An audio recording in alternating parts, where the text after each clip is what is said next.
प्राप्त हो जाती है। अच्छा, यही नहीं, वो कॉम्प्लेक्सेस भी बना लेते हैं। एग्जाम्पल दीजिए, बताता हूं आप।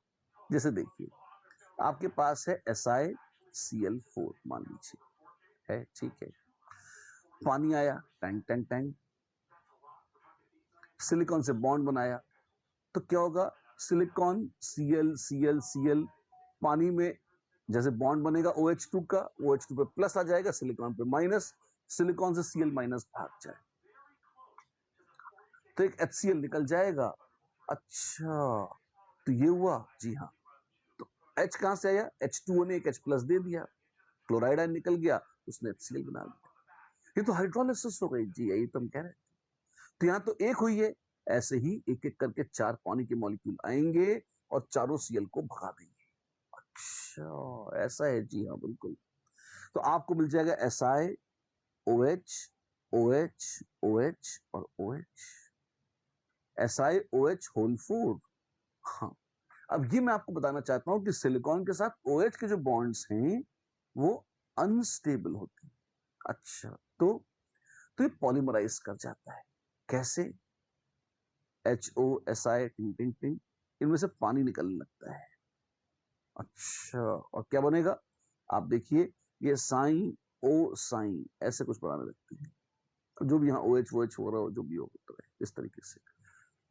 तो लंबा चौड़ा कुछ भी होता रहेगा, हम आप उसके कोई निश्चित फॉर्मूले नहीं होते, पर हम इसको लिखते कैसे, हम इसको ऐसे लिखते हैं कि SiCl4 को जब हम पानी में डालते हैं तो हमको मिलता है H2SiO3 सिलिसिक एसिड। क्यों, हम ये कह देते हैं कि SiOH होल 4 थोड़ा अनस्टेबल है, तो उसकी बजाय थोड़ा एक पानी निकाल दीजिए और ये H2SiO3 लिख दीजिए। प्लीज रिमेंबर, ये मोनोमर नहीं है H2SiO3, ये वास्तव में पॉलीमरिक स्ट्रक्चर है और अप्रोक्सीमेट फॉर्मूला है। आप चाहें तो इसको SiO2 डॉट x H2O भी लिख सकते हैं, जहां x की वैल्यू 2 से कम है, मतलब 2 पानी तो नहीं रहेंगे, उससे कम ही रहेगा, थोड़ा बहुत पानी रहेगा, ऐसे। राइट, ठीक है। और भी कुछ, हाँ, अरे और भी शानदार बातें हैं, क्या है बताता हूं आपको। देखिए, ये SiO2 तो ठीक नहीं बनाया यहाँ पे, मैं आपको दोरा साफ सुथरी जगह लिख के दिखा देता हूँ रिएक्शन। देखिए मेरे साथ, ये क्वेश्चन है, करेंगे, पर एक बार SiF4 की बहुत ही इंपॉर्टेंट हाइड्रोलिसिस है, ठीक ठीक लिख के दिखाता हूं आपको। देखिए, SiF4 जब पानी से रिएक्ट करता है तो वो बनाता है H2SiO3 प्लस H2SiF6। ये कैसे, SiF4 फ्लोराइड आयंस के साथ रिएक्ट करेगा तो बनाएगा SiF6 माइनस। अच्छा, और पानी से तो सिलिसिक एसिड हम बना के दिखाई चुके हैं आपको, ये बनता है। अच्छा, ऐसा है जी हाँ, ऐसा होता है 3H2O इस तरह से। ओके, 3 और 2 बिल्कुल ऐसे बैलेंस्ड रिएक्शन है, बढ़िया, खूबसूरत और शानदार आपके लिए। ये इंपॉर्टेंट है, हाँ ये इंपॉर्टेंट है और ये आपको लर्न करना होगा। वहां तो SiO2 लिखा था, कई बार लोग SiO2 लिख देते हैं ये सोचते हुए कि भाई नो ऐसा, लेकिन SiO2 तो सैंड होती है, बिल्कुल क्रिस्टलाइन, ऐसा नहीं बनता, जेल जैसा बनता है। इनफैक्ट अगर ये चीज, ये मिक्सचर बन रहा है तो ये बनता है वाइट वैक्सी डिपॉजिट, सफेद सफेद होता है, वैक्सी लगता है, स्पर्श करने में ऑलमोस्ट डेंजरस होता है, HF स्किन को काट देता है, बहुत तकलीफ देता है, पर लुक उसकी वैक्स जैसी आती है, सफेद सफेद सी। और ये किसी भी तरह पे वो सैंड या सिलिका इसमें नहीं बनती है, यही बनता है, तो कोई भ्रम मत रखिएगा, this is the correct. Question हो जाए, which of the following is a good oxidising agent, जानते हैं आप ऑक्सीडाइजिंग एजेंट कौन है, जो दूसरों को ऑक्सीडाइज करे और उस चक्कर में खुद रिड्यूस हो। जो खुद रिड्यूस होगा, रिडक्शन मतलब इलेक्ट्रॉन लेना, जिसका ऑक्सीडेशन नंबर कम हो जाए। कम किसका होगा, जिसका पहले हाई हो। अच्छा, तो PbCl4 +4, लेड +4 से +2 में जा सकती है, खुद हो सकती है रिड्यूस, दूसरों को कर सकती है ऑक्सीडाइज। जी हाँ, तो PbCl4 एक ऑक्सीडाइजिंग एजेंट है, सब निस्संदेह, thanks to inert pair effect. Okay, अच्छी बात है। तो रिएक्शंस हो जाएं, जरूर हो जाएं।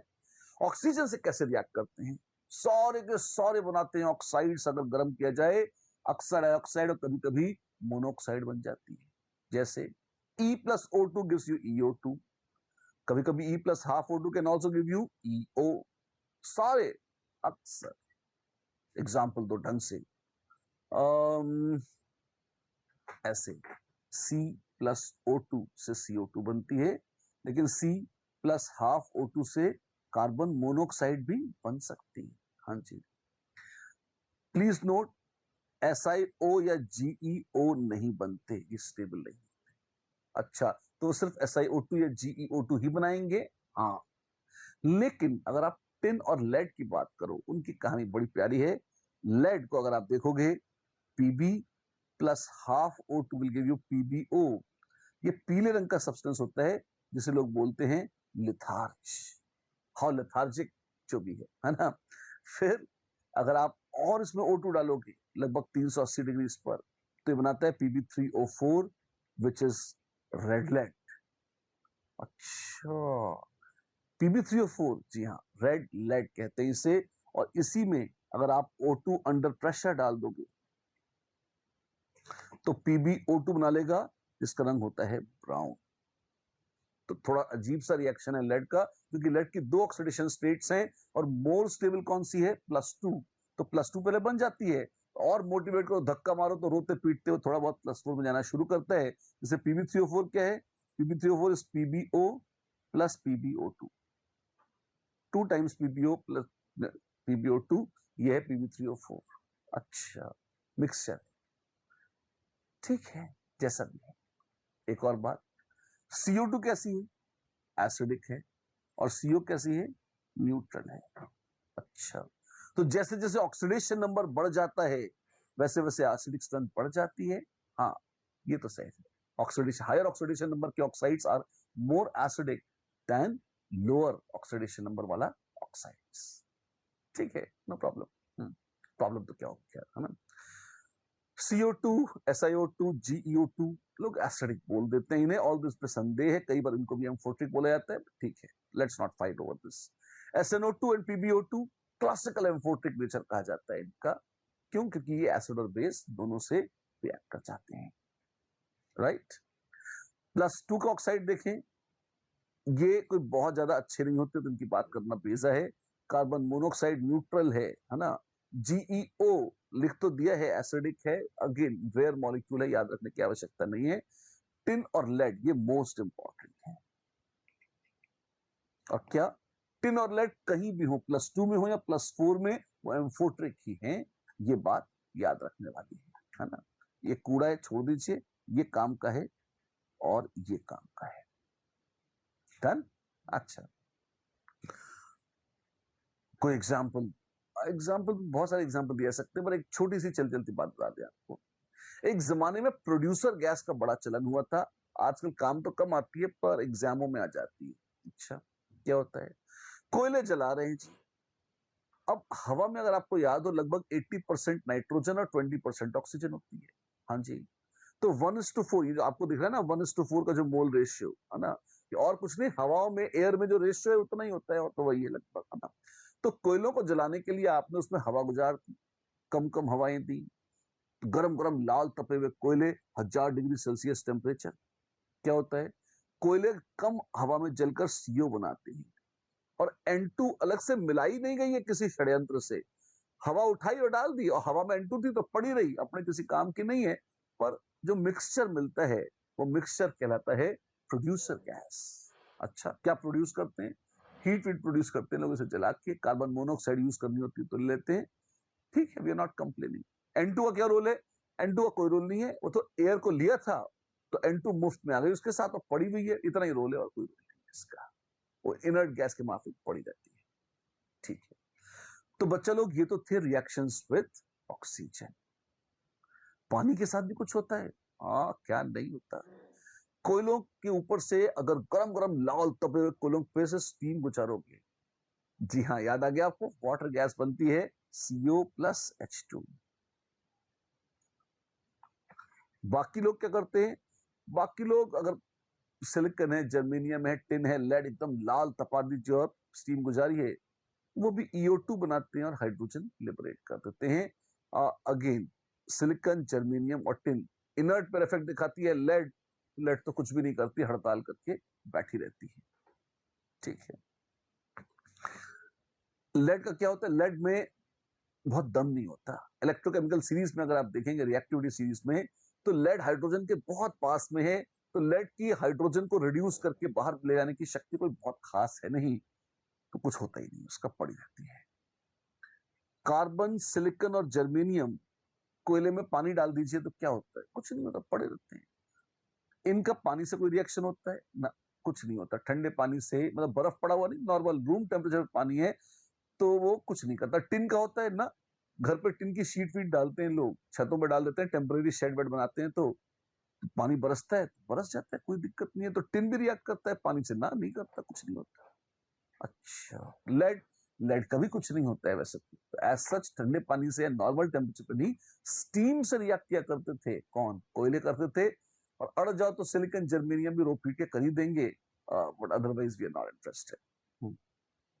हैलोजेंस का क्या है, रिएक्शन होता है धमाधम, क्यों, हैलोजेंस बड़े रिएक्टिव हैं, फ्लोरीन तो किसी को नहीं छोड़ती, धड़ाके एकदम तमाचे मार मार के +4 में भेज देती है सीधे। अच्छा, ऐसा है, जी हाँ। इन जनरल EX4 बनता है, दोनों रिएक्शन संभव है। अगर F और Cl है तो वो EX4 तो बहुत प्यार से बना ही लेता है किसी के साथ भी। कार्बन के साथ CCl4, तो लेड के साथ PbCl4 तक रिपीट कर बन जाता है। अच्छा, और अगर आपके पास ब्रोमीन और आयोडीन है तो E+Y2 देता है EY2, पहले तो ये मिलता है। अच्छा, किस में होता है रिएक्शन, ये मोस्टली लेड के साथ होता है एक्चुअली। लेड आपके पास है तो PbBr2 PbI2 पहले की थी। टिन, टिन तक तो नहीं रुकता, टिन तक तो वो कूद कूद के सब आगे चला जाता है और +4 तक चला ही जाता है, ठीक। लेकिन लेड ऐसी है, कार्बन से लेकर टिन तक ऐसे रिएक्शन दिखाते हैं। लेड थोड़ा सा अपने लिए अलग है, क्यों, क्योंकि लेड भी फ्लोरीन और क्लोरीन के साथ तो +4 तक जाती है, पर लल्लू, ब्रोमीन और आयोडीन के साथ PbBr4 PbI4 ये सब नहीं बना पाती, पड़ी रहती है ऐसे ही +2। Fine, we not complaining. Down the group +4 की स्टेबिलिटी कम होती जाती है और +2 की स्टेबिलिटी बढ़ती जाती है। जी हाँ, डाउन द ग्रुप +4 की स्टेबिलिटी लगातार कम होगी और +2 की स्टेबिलिटी लगातार बढ़ती जाएगी। इनर्ट पर इफेक्ट, पुरानी कहानी है, कितनी बार बोल चुके, तो आज तो हम इससे, अच्छी बात है। एक बार जरा इन हाइलाइट्स में पानी डाल के देखने का बहुत मन है। डाला तो था पानी, फिर से डालेंगे, एक एक करके सबकी बात करेंगे। हमने तब SiCl4 और SiF4 में पानी डाला था। मान लो CCl4 होता तो CCl4 is inert towards hydrolysis, पानी से रिएक्शन नहीं होता, क्यों, सोचो, अच्छा रीजन है। कार्बन के पास एम्प्टी डी ऑर्बिटल्स नहीं, अच्छा डेल्टा प्लस चार्ज तो है पर डी ऑर्बिटल्स नहीं है। क्लोरीन के पास एम्प्टी डी ऑर्बिटल्स हैं, लेकिन उसके पास उल्टे माइनस चार्ज आ गया है, तो किसी भी लोन पेयर को रिपेल कर देती है, भगा देती है। तो इन जनरल CCl4 का क्या होता है, कुछ नहीं होता। पर सिलिकॉन, जर्मेनियम, टिन और लेड, इनके पास तो एम्प्टी डी ऑर्बिटल्स हैं, हाँ, तो मजे से फटाफट होती है इनकी हाइड्रोलिसिस, तेजी से पानी के साथ रिएक्ट करते हैं। अच्छा, कैसे, मैंने आपको थोड़ी देर पहले बताया था ना, पानी लोन पे डोनेट किया, एक HCl निकला तो एक OH आया, ऐसे ही सब निकल गए, या क्या, वही चीज यहाँ पर साफ सुथरी तरह से लिखी हुई है आपके दर्शनों के लिए, देखिए इसे, ठीक है। एसिड्स के साथ क्या होता है, कुछ नहीं होता। मेटलॉइड्स और नॉन मेटल्स एसिडों से रिएक्ट नहीं किया करते। HCl डाइल्यूट सल्फ्यूरिक एसिड कोई रिएक्शन नहीं करेंगे इनके साथ, हाँ, मेटल्स रिएक्ट करते हैं। टिन अगर डाइल्यूट HCl के साथ रिएक्ट करेगा, बनाएगा PbCl2 और, सॉरी क्षमा चाहता हूं, बनाएगा SnCl2। टिन लेड कैसे बन जाएगा, प्लस हाइड्रोजन, ऐसे। अच्छा, बढ़िया है, बिल्कुल, tin plus dilute HCl SnCl2, क्योंकि टिन शुरू शुरू में +2 में जाता है ऐसे। लेड, लेड के साथ आपको उबालना पड़ेगा सोल्यूशन को, lead plus dilute HCl boil, तो बना देगा PbCl2 प्लस हाइड्रोजन, क्यों, PbCl2 पानी में सॉल्युबल नहीं होता पर हॉट वाटर में घुल जाता है, तो उबालेंगे तो घुलता जाएगा, बनता जाएगा, कोई दिक्कत नहीं है, ठीक है। ऐसी बात है। बेस के साथ मेटल्स रिएक्ट करते हैं, एलिमेंट्स रिएक्ट करते हैं, कोयले किसी के साथ रिएक्ट नहीं करते, ना एसिड के साथ ना बेस के साथ। हाँ, सिलिकॉन, जर्मेनियम, टिन और लेड, जो कि अजीबोगरीब है, सिलिकॉन और जर्मेनियम तो मेटलॉइड्स वैसे ही है, टिन और लेड भी अम्फोर्टिक नेचर शो करते हैं, ये रिएक्ट कर जाते हैं। क्या बनाते हैं? E प्लस NaOH बनाता है Na2EO3 प्लस हाइड्रोजन। क्या बात कर रहे हो? जी हाँ, सही बात कर रहे हैं। अच्छा, बहुत ही अजीब है। Na2EO3 प्लस हाइड्रोजन, बिल्कुल Na2EO3 प्लस हाइड्रोजन, बैलेंस नहीं है, बैलेंस कर लेते हैं। वैसे लिखा ही हुआ मैंने अलग से, यहाँ देखिए। एग्जाम्पल दीजिए। सिलिकॉन होगा तो बनाएगा Na2SiO3, टिन होगा तो बनाएगा Na2SNO3, लेड होगी तो बनाएगी Na2PbO3। सबके साथ प्यार से निकलेगी हाइड्रोजन, पूरे आनंद के साथ। ऐसे ऑफ कोर्स कार्बन भी, और सिलिकॉन, जर्मेनियम, टिन और लेड सब करेंगे काम। यहाँ पे लिखा है E बराबर टिन लेड, ये सिलिकॉन जर्मेनियम भी आ जाएंगे, कोई पाप नहीं है इसमें।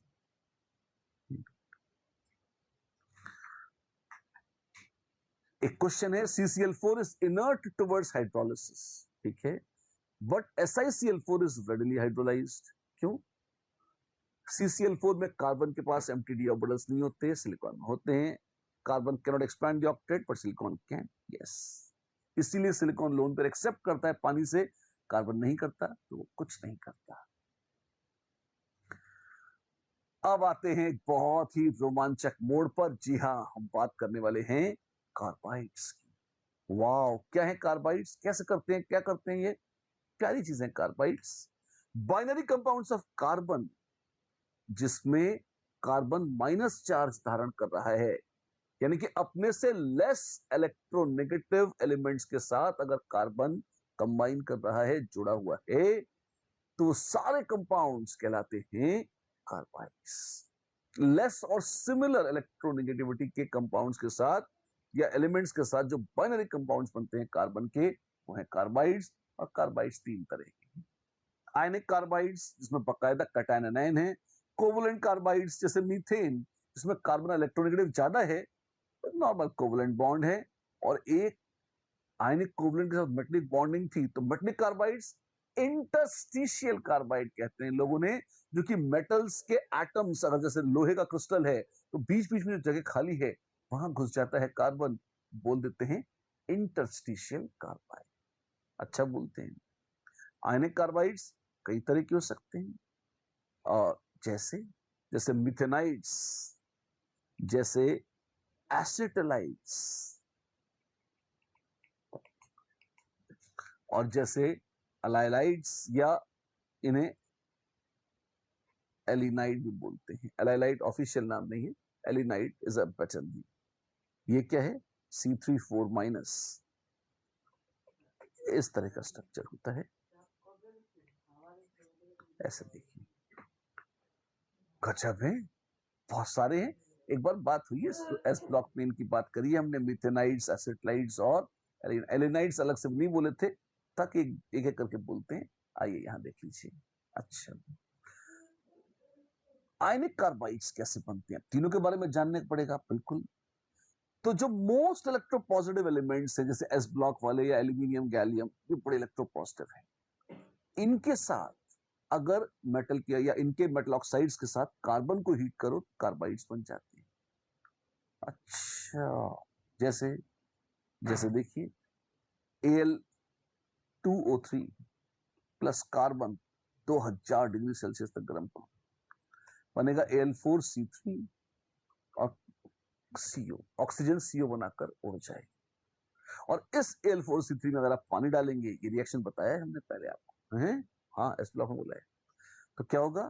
C4- है, तो 4 पानी चाहिएगा, मिलेगा, CH4 उड़ जाएगी, और 4 OH- बन जाएंगे। अच्छा, और भी कोई होता है, एक बेरिलियम मिथेनाइड होता है, वो भी मीथेन दे देगा पानी डालने पर। ये रिएक्शन अच्छे हैं, इंपॉर्टेंट हैं, और यूजफुल हैं। अच्छा है सर, और क्या है? और देखिए, एसिडलाइड्स क्या हैं, जिन्हें कई बार मामूली तौर पे लोग कार्बाइड्स ही बोल देते हैं। कैल्शियम कार्बाइड जैसे है CaC2, कैल्शियम के साथ C triple bond C minus, ये जुड़ा होता है। ठीक है, पानी डालना चाहते हैं, डालिए। C2 माइनस, जितना माइनस चार्ज है उतना पानी पड़ेगा, C2H2 बनेगा, बेस छूट जाएगा।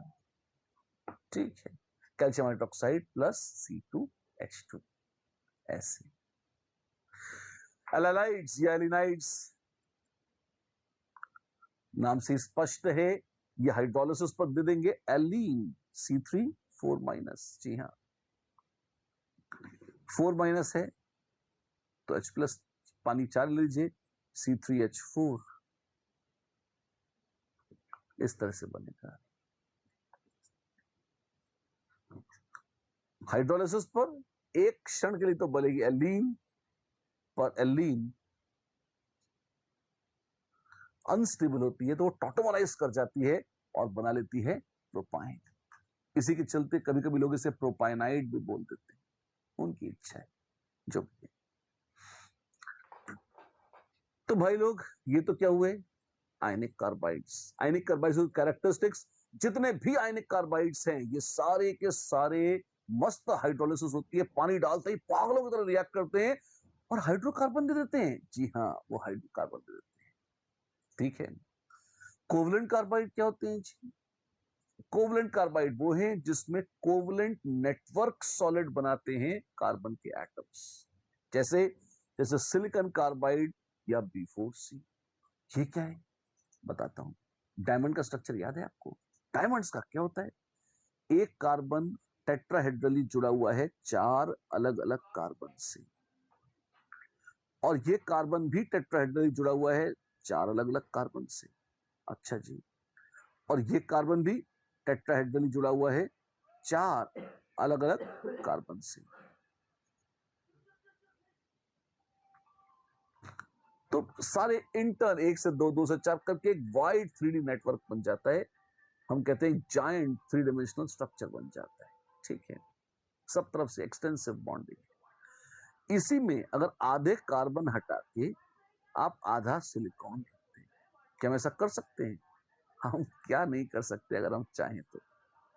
अगर आधे कार्बन के स्थान पर आधा सिलिकॉन रख दें तो डायमंड्स की बजाय सुपर डायमंड मिलेगा ना? रे ना, ये मिलता है सिलिकॉन कार्बाइड। कोई खासियत है इसकी? हाँ, बहुत स्टूपिड सी खासियत है। जहां डायमंड्स इतने महंगे होते हैं और ज्वेलरी में यूज होते हैं, they are one of the costliest items available. Silicon carbide बहुत ही सस्ता होता है, काला काला होता है। अगर आपने रेगमाल देखा है, सैंड पेपर जिससे रगड़ रगड़ के पुराने आयरन का जंग छुड़ाते हैं और स्मूथ करते हैं सरफेस को, उसमें काला काला पदार्थ लगा होता है ना रगड़ के साफ करने के लिए, एब्रेसिव बोलते हैं उससे। एब्रेसिव मतलब जिस जिस चीज की मदद से रगड़ के कोई पॉलिश करी जाए, किसी को साफ किया जाए, सिलिकॉन कार्बाइड इतना चीप होता है, वो उस एब्रेसिव को बनाने के काम में आता है। अच्छा जी हाँ, और एक और बड़ा मजेदार एग्जांपल B4C, बोरॉन का कोवलेंट कार्बाइड है B4C, वो भी इसी काम आता है। टन टन।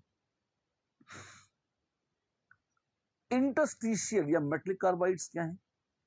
मान लीजिए, कल्पना करिए मेटल का एक खूबसूरत बड़ा सा क्रिस्टल है, मतलब उसमें एटम्स हैं, आयरन आयरन आयरन आयरन, ऐसे कुछ भी आयरन है, कोबाल्ट है, कुछ भी है, एल्यूमिनियम, लेकिन गोल गोल एटम्स के बीच में खाली जगह छूट जाती है। हाँ, वो खाली जगह कहलाती है इंटरस्टिशियल स्पेस। अच्छा, और इस इंटरस्टिशियल स्पेस में अगर कार्बन के एटम घुस जाएं, अच्छा, तो वो कहलाता है इंटरस्टिशियल कार्बाइड। क्या? जी हाँ, वो कहलाता है इंटरस्टिशियल कार्बाइड। वाह, किससे बना है? It is form by transition metals. अच्छा, कुछ लैंथेनाइड्स और एक्टिनाइड्स बना देते हैं, फाइन।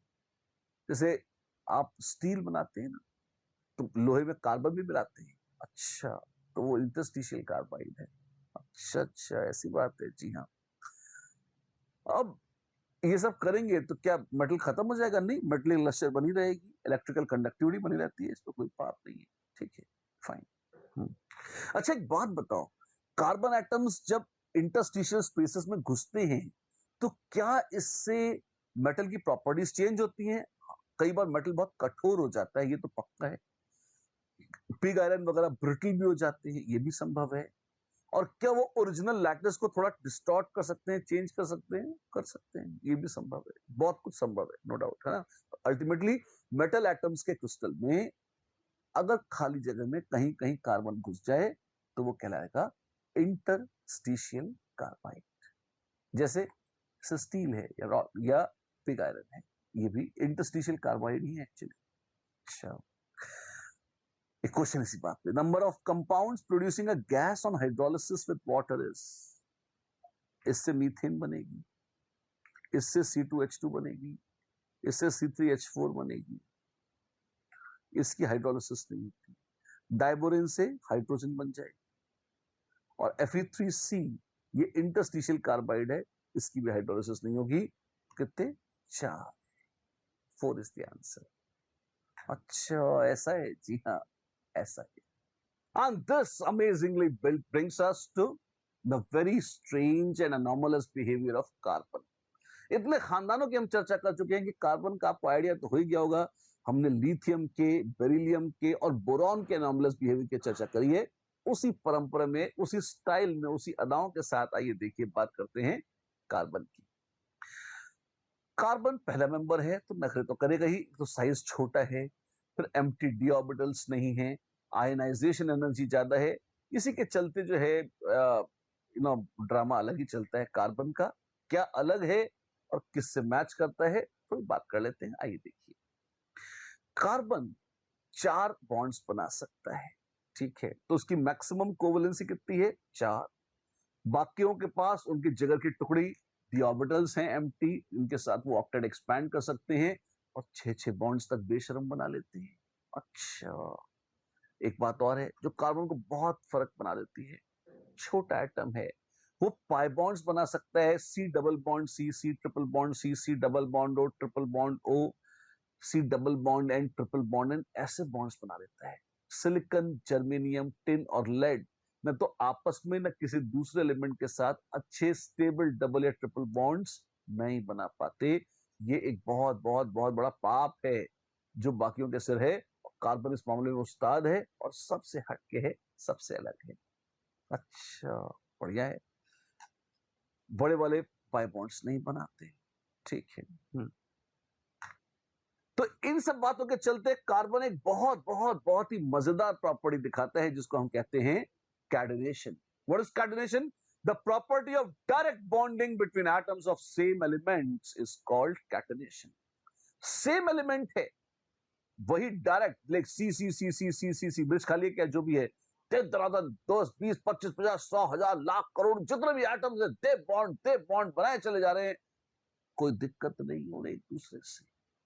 अद्भुत है ये, क्योंकि इंसानों के संसार में भी इंसान इंसान को पसंद नहीं करते, एटम्स के संसार में एटम एटम को पसंद नहीं करते। ऑक्सीजन O2 बनाती है, O3 में जान निकल जाती है ओजोन बनाने में। O4, O5, O6, O N N N N N N N ना ना ना ना ना ना ना कुछ नहीं, O ना ना कुछ नहीं बनता। कार्बन ही ऐसा है जो लगातार अपना ड्रामा करता रहता है और कार्बन कार्बन से जुड़ता रहता है। ये अद्भुत प्रॉपर्टी है, इसे मामूली न माने, कैटेनेशन कहते हैं इसे। अच्छा, property of direct bonding between atoms of same element. जैसे देखिए कार्बन, कार्बन से कार्बन कोई दिक्कत नहीं है, बड़े खुशी से जुड़ता जा रहा है, आनंद से नाचते हुए जुड़ रहा है। ये खासियत है कार्बन की, खुश होता है अपनों को देखकर, इसीलिए पूरी दुनिया रच डाली कार्बन में। आप देखिए कार्बन कार्बन बॉन्ड एनर्जी में भी इसका रहस्य है। अगर आप देखें अच्छे बॉन्ड 350 किलो जूल पर मोल के बनते हैं, सिलिकॉन हल्का सही कम है, उससे भी कम है जीजी और टिंटिन, ठीक है। सबसे अच्छी टेंडेंसी कार्बन की है, क्यों? क्योंकि उसकी एटम छोटा होने के कारण बॉन्ड स्ट्रेंथ सबसे अच्छी है। डाउन द ग्रुप सिलिकॉन वगैरह इतने अच्छे से कैटेनेट नहीं करते, पर मना भी नहीं करते, लेकिन क्योंकि बॉन्ड स्ट्रेंथ कम हो जाती है तो उनकी कैटेनेट करने की टेंडेंसी कम हो जाती है। वो पसंद करते हैं कि दूसरों से बॉन्ड बना ले, वहां ज्यादा प्रॉफिट होगा, ज्यादा एनर्जी रिलीज हो जाएगी, इसलिए औरों से बॉन्ड बना लेते हैं। ऐसा है, अच्छी बात है। अब आप देखिए कार्बन को ये तो पता लग गया कि उसको एक दूसरे के साथ बॉन्ड बनाना पसंद है। यही नहीं, कार्बन की एक स्पेशलिटी भी है, क्या? वो डबल या ट्रिपल बॉन्ड्स बना लेता है। अच्छा, तो जैसे सिलिकॉन है, सिलिकॉन एक ही तरह से सॉलिड बनाता है, पर कार्बन के तो कई तरह के सॉलिड बन जाते हैं। डायमंड्स बनते हैं, ग्रेफाइट बनती है, गोल मटोल कार्बन फुटबॉल फुलरीज बनती हैं, और क्या क्या नहीं बनता कार्बन का। ऐसा कैसे हो जाता है? ऐसा इसलिए हो जाता है कि जैसे सिलिकॉन को देखें या डायमंड को देखें, स्ट्रक्चर एक जैसा है। 4 एटम से टेट्राहेड्रली सिंगल बॉन्ड से जुड़ा होता है, तो सिलिकॉन भी और ऐसे ही डायमंड भी होता है। ग्रेफाइट के स्ट्रक्चर में याद है आपको, डबल सिंगल ऐसे बॉन्ड बनते हैं। क्यों डबल बॉन्ड बनते हैं? क्योंकि वो बना पाता है। क्यों बना पाता है? क्योंकि उसके लिए कैटिनेशन, उसके लिए पाई बॉन्डिंग संभव है, स्टेबल पाई बॉन्ड बनाना संभव है। तो ग्रेफाइट का स्ट्रक्चर क्योंकि पाई बॉन्ड्स के माध्यम से बना है, तो कार्बन तो बना सकता है, पर ग्रेफाइट जैसे शीट स्ट्रक्चर्स जो है वो नहीं बना सकता है सिलिकॉन। अच्छा, इसी के चलते हम देखते हैं कार्बन अलग अलग एलोट्रोपिक फॉर्म्स दिखा सकता है, क्योंकि वो डबल और ट्रिपल बॉन्ड्स भी बना सकता है। SI double bond, SI SI triple bond, SI stable नहीं होता। सिलिकॉन सिर्फ सिंगल बनाता है। सिलिकॉन सिर्फ एक ही स्ट्रक्चर दिखाता है, और वो है डायमंड लाइक स्ट्रक्चर। अच्छा, डायमंड्स बड़े खूबसूरत दिख रहे हैं, तो काले कोयले मस्त और फुलरीन कार्बन फुटबॉल से आप परिचित हैं ही सही, नो डाउट। ठीक है, तो क्वेश्चन करेंगे, बिल्कुल करेंगे जी। आप भी हाजिर है। E represents an element belonging to carbon family. अच्छा, और हम रिएक्शन करा के EX4 बना रहे हैं, ठीक है। Stability of EX4 decreases down the group, घटी जाती है। PbI4 does not exist, such it does not exist. Germanium and lead form EX2 as well. बना लेते हैं, जर्मेनियम का अच्छा तो नहीं बनता, लेकिन बना तो मतलब प्रकट तो हो ही जाता है। जैसे SiX2 तो बनता ही नहीं है, जर्मेनियम बन जाएगा ऑल्दो अनस्टेबल हो, ठीक है। और stability of EX2 decreases down the group, ना ना बढ़ती है, तो गलत बात बोलती है। सही उत्तर क्या है? A B C। Can you see that? Yes. In limited supply of oxygen, carbon and silicon are allowed to react. ठीक है, क्या बनेगा? कार्बन बनाएगा CO, और सिलिकॉन, सिलिकॉन SiO नहीं बना सकता, वो SiO2 ही बनाएगा। CO and SiO2, they are allowed to react at sufficiently high temperatures in separate vessels. Favourable product क्या होंगे? 750 डिग्री सेल्सियस के ऊपर फेवरेबल प्रोडक्ट CO है, और टेम्परेचर सफिशिएंटली हाई है, तो आप पाएंगे CO ही बनेगी। CO2 का तो नामो निशान नहीं बचेगा। गलती से बन भी गई तो CO2 और कार्बन आपस में रिएक्ट करके CO बना लेंगे at high temperatures. Done? D is the answer. And this brings us to the next question. पास आंसर है, देखिए, which statements is are correct? A, electronegativity decreases down the group in group 14। ऐसा है, carbon से silicon घटती है, constant होकर फिर बढ़ भी जाती है। नहीं नहीं, covalent radius decreases down the group. Now it increases down the group. Ionization energy is maximum for carbon. ठीक है। Order of catenation, कार्बन ज्यादा करता है सिलिकॉन या जर्मेनियम से, ठीक है। कार्बन सबसे ज्यादा होगा, सही बात है, क्योंकि उसकी बॉन्ड एनर्जी अच्छी है, बाकी उनकी थोड़ी कम है, ठीक है, कोई दिक्कत नहीं। सी और डी ये आंसर्स हैं। And this brings us to the next question, which says, which of the following statements do not, या elements, sorry, do not dissolve in hot dilute HCl? गरम गरम dilute HCl में कौन नहीं घुलता? कार्बन। मेटल्स या metalloids नहीं घुलेंगे, तो carbon नहीं घुलेगा, डू नॉट बोला है ना। सिलिकॉन नहीं घुलेगा, जर्मेनियम है नहीं पर होता तो नहीं घुलता, टिन घुल जाएगा, और लेड, जी हाँ, रो पीट के लेड भी घुल जाएगी। तो answers are A and B. Which statements are correct? Producer gas is a mixture of CO and N2. ठीक है। SNO2 and PbO2 are both M4 trick, सच है। Lead in +2 is a reducing agent. नहीं नहीं नहीं, क्यों? Lead in +4 है oxidising agent, +2 में तो खुश है, तो कोई एजेंट पे जाएगा। Methanides give methane on reaction with water, देखा था हमने, इसे तो मिथेनाइड कहते हैं। ABD आबाद सही आंसर है। देखें आपके कितने आते हैं। अगला आप कीजिए assertion reasoning type question. Lead plus 4 compounds are stronger oxidizing agent than tin plus 4. Definitely down the group plus 4 की stability कम होती है, lead plus 4 less stable है, तो more powerful oxidizing agent है. True. The higher oxidation states of group 14 elements are more stable for heavier members of the group due to inert pair effect. ये भी true है. नहीं, are more बोला है, higher are more stable. नहीं, ये तो गलत बोला है, false बोल दिया. A ट्रू है और सेकंड फॉल्स है, तो करेक्ट आंसर इज सी. वैसे तो असर्शन रीजनिंग के स्टैंडर्ड कोड्स उतने याद भी हो गए, आप चाहे देख लीजिए. One is true, two is false, so the correct answer is C. I hope you can see all this. और इसी के साथ बच्चा लोग, आज की लीला यही होती है समाप्त. विराम देते हैं हम कार्बन फैमिली की इस कथा को. अगली क्लास में फिर मिलेंगे और बातें करेंगे, जिंदगी को झूम के जिएंगे. कब? अगली बार, लगातार. नमस्कार.